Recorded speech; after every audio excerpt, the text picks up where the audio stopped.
We were able to score a lot of runs. Probably the best thing on the weekend, we were able to play everybody on our team and get everybody some experience. And bye weekends are very, very difficult to fill when you get this deep in the season because everybody's playing. So, you're thankful for an opponent. As a matter of fact, next year I have not been able to fill that weekend and have about exhausted every school in the country. So I'm not sure what we'll do next year on bye weekend. As of today, we won't play. So thankful to play. Thankful that with the weather forecast to get the games in, and it was good to, again, as I said, to get to play all of our kids, which we want to do. We want to get them all some game experience, and so that was the biggest plus of the weekend, I thought. We've known Luke was capable of more, as he displayed last year, and you just you hang in there, with that guy. It's like Atlanta's going to hang in there with Chipper Jones if he's struggling, and we're going to hang in there with our guys because we've seen what they can do and we know what they're capable of, and we know Luke's capable, and we need Luke to do well. And he, even though his numbers from a batting average standpoint have been down, he's still been productive from a runs produced standpoint, which is much more important to me. And he'll get it going, and as you said, hopefully this was a kickstart for him, which he'll be able to continue now. You don't expect more than an RBI game. That's almost impossible. As you look around the country, that doesn't happen. And I don't know how the end of the year numbers will end up, but Digger's having a great year.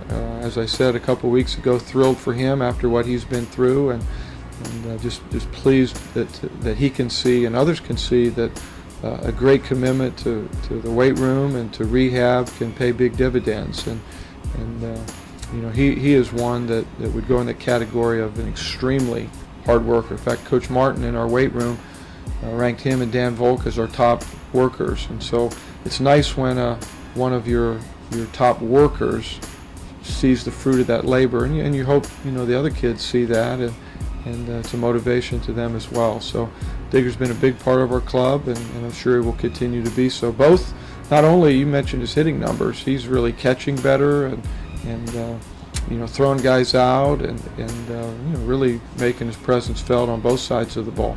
Yeah, another fun interstate rival weekend. We've had good games with Samford. Another bad weather forecast for tomorrow, which we're disappointed about because we have very, very few makeup opportunities available, and I'm not sure what Samford has. So I'm sure Samford staff and kids and our kids, really hoping that the forecast is wrong. We can get the game in tomorrow. Wednesday looks good, and then back to war with our Conference USA leading East Carolina on the weekend. So another big week as they just march on, and it seems like each week we're talking another big week, and this one is as well. And after you get through this weekend, you got Mississippi State and on to Marshall. So you have to show up every day. This is not a peak sport or an emotional high sport. You just have to keep showing up and take care of your business, and we'll get that opportunity hopefully 5 times this week.